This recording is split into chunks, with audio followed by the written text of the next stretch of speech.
and final tune is not so ancient. The folk musician Roy Williamson wrote The Flower of Scotland sometime in the mid-1960s. The lyrics again recall the victory of Robert the Bruce over Edward II of England at the Battle of Bannockburn in 1314. It is some help in the competition to be the Scottish national anthem because Scottish rugby fans love to sing it, and the song just wafts through the wafting and echoing through the stadium rafters.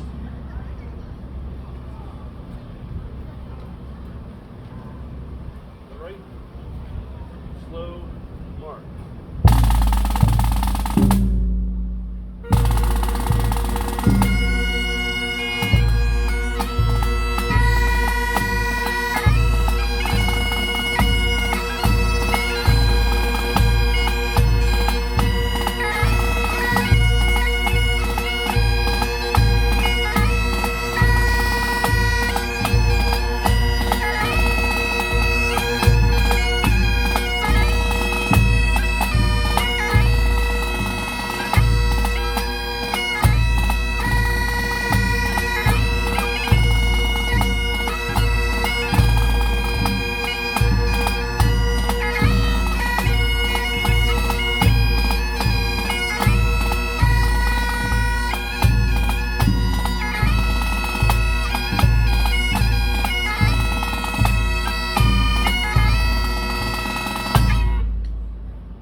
Now we've played each one individually. We're going to play them all together.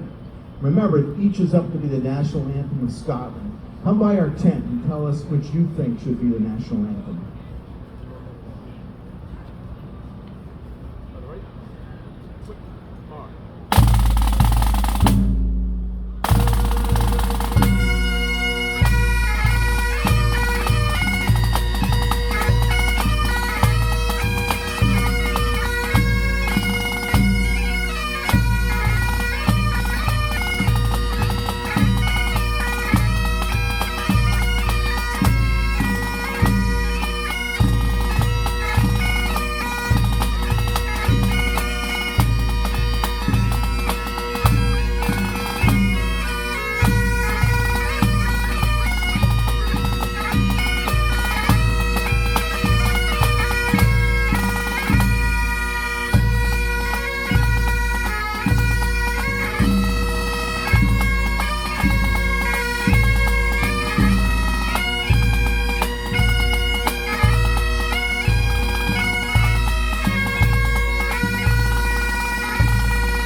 Scotland returned to Ireland in a set of 3 tunes, 2 of which reflect the people struggling for independence, with a 3rd thrown in to celebrate drinking, music, and dancing. It's the Irish.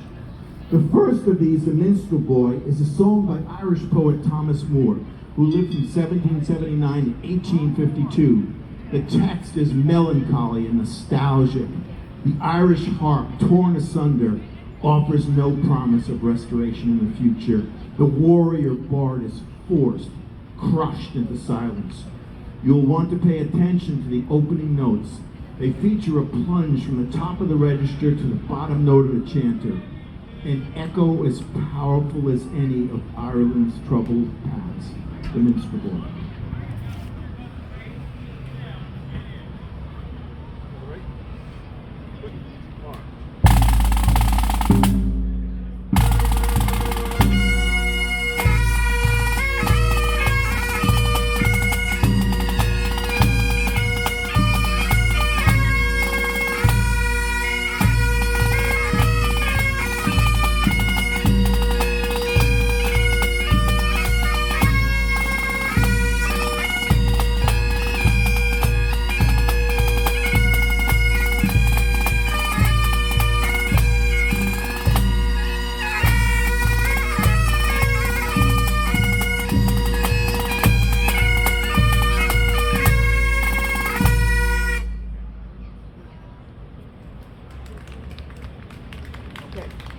The next tune was a jaunty march known as the Red Fox. When Thomas Moore, Ireland's national bard, got hold of it at the beginning of the 18th century and wrote new words, the song we now call Let Erin Remember asks present-day Irish to recall past glories. Irish athletes in the 1924 Olympics sang it in the absence of a national anthem, having recently gained independence. It is now the regimental slow march of the Irish Guards. Right. Quick mark.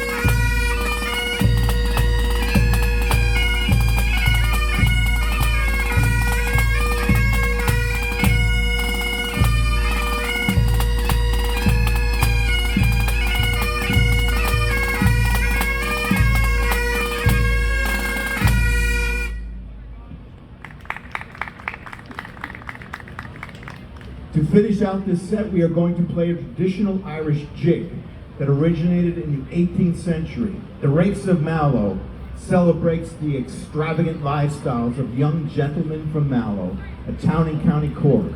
The tune reflects the revelry and carefree nature of these rakes, known for their drinking and gambling. If you've ever watched the movie The Quiet Man with John Wayne and Maureen O'Hara, it runs as a motif throughout the movie, and then the fight scene at the end. Right. Quick mark.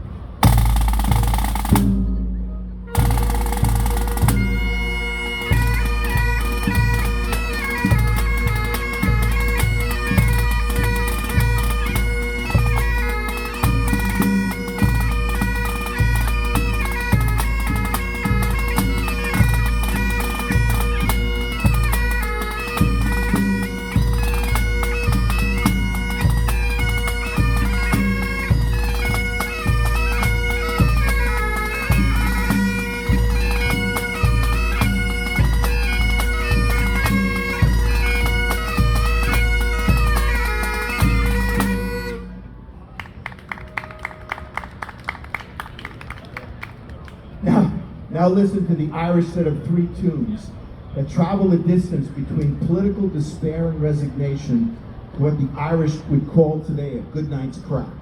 Crack being the Irish term for conversation and fun. Right. Quick mark.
Move on to Wales. Wales, that rugged country of valleys and unpronounceable road signs, is our next destination. The Welsh are known for their singing. Maybe these tunes are more melodic because they're all meant for singing. The music follows the human voice. Our first selection is Sugan, which means lullaby in Welsh. We hope you will appreciate how the simple melody and long-held notes show off our tuning and tone, as well as opportunities the bagpipes offer for beautiful harmonies.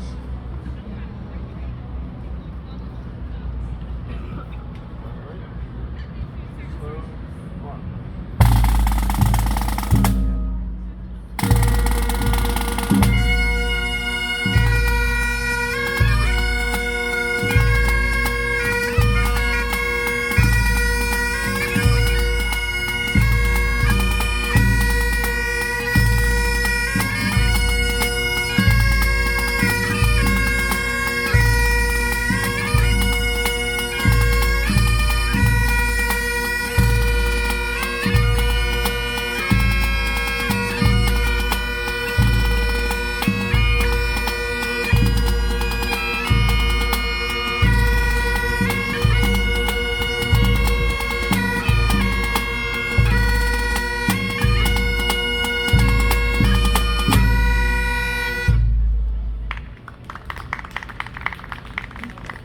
Our next selection is the national anthem of Wales. I'll try to pronounce it, Hen Rod Fi Nahadad, which means "Old Land of My Fathers." As national anthems go, it is magnificent, particularly when sung by a patriotically fervent Welsh choir. Fans stand it up against the flower of Scotland at rugby matches to great effect. It is a stately tune with a wide-ranging melody and dramatic intervals, and if we could, we would sing it in Welsh.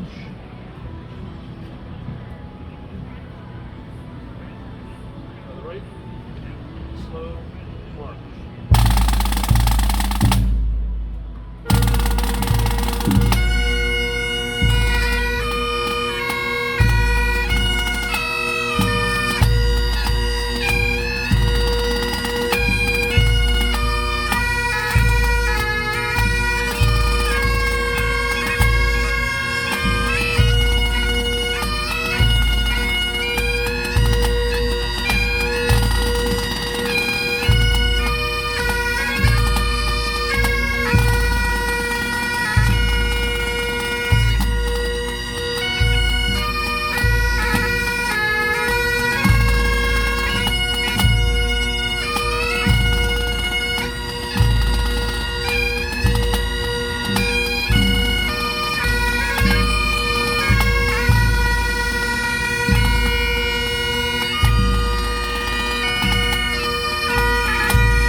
Thank you.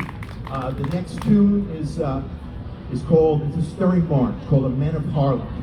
The tune is important for Welsh national culture. It recalls events during the 7-year siege of Harlech Castle between 1461 and 1468 as part of the War of Roses. It represents the determination of the Welsh to stand and defend their independence against all odds. As such, it found its way into the 1941 movie How Green Was My Valley, into the classic 1964 film Zulu, and uniquely out of the bullhorn of Rick Briscola. He was the chief of security from Morgan Stanley. He got 2,600 people out of the South Tower, which is one of the songs he sang to people to motivate them and calm them down.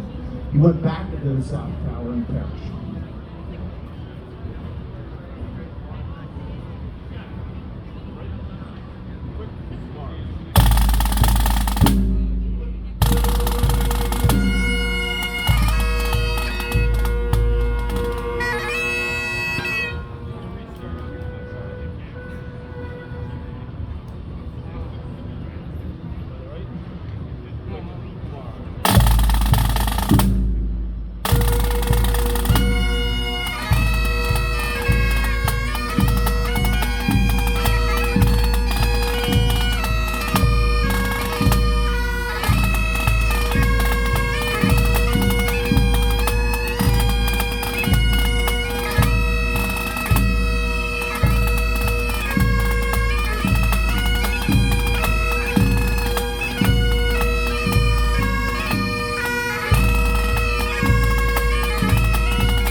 Now here is the Welsh set of three tunes: Sugan, Hen Glad, and Men of Hall.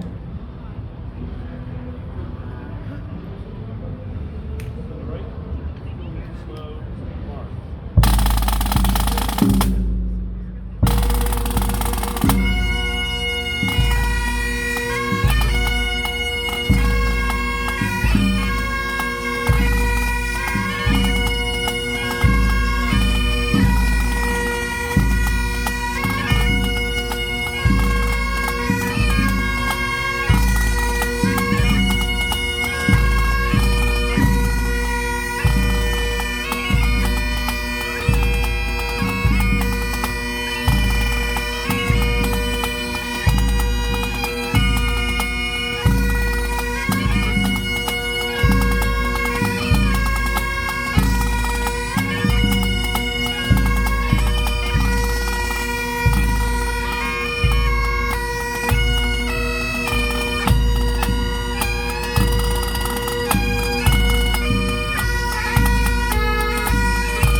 Celtic Diaspora.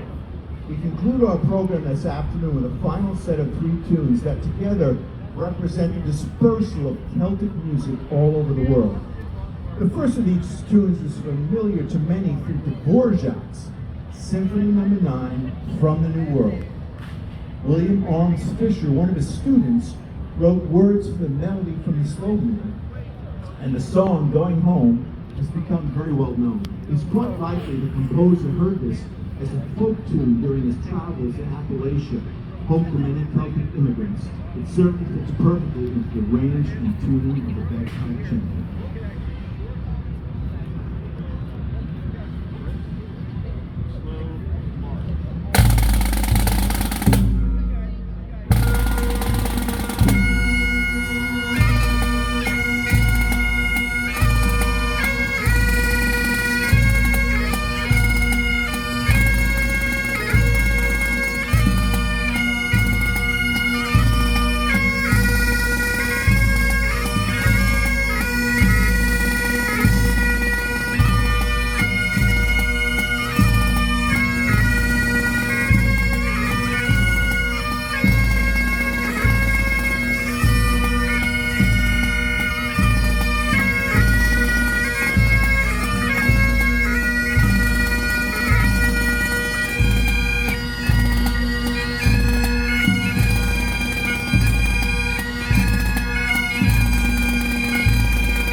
Dear Home, we illustrate the spread of piping and pipe music from the Scottish Highlands to Lebanon County, Pennsylvania. To celebrate, the band commissioned pipe major Kevin Brown of Maryland's John F. Nichols Pipe Band to write our signature tune, By the Banks of the Quittapahilla. It honors Lebanon County's own waterway, which flows through Anvil before entering into the Sotera. Here is Banks of the Quittapahilla.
Okay, we'll end the program with a Scottish tune heard around the entire world on December 31st. That would be Auld Lang Syne.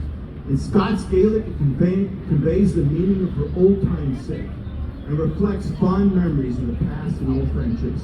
It is another tune penned by Scottish poet Robert Burns. It's great to have you join us. Thank you so much for enduring this heat. Thanks for coming.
Thank you, folks.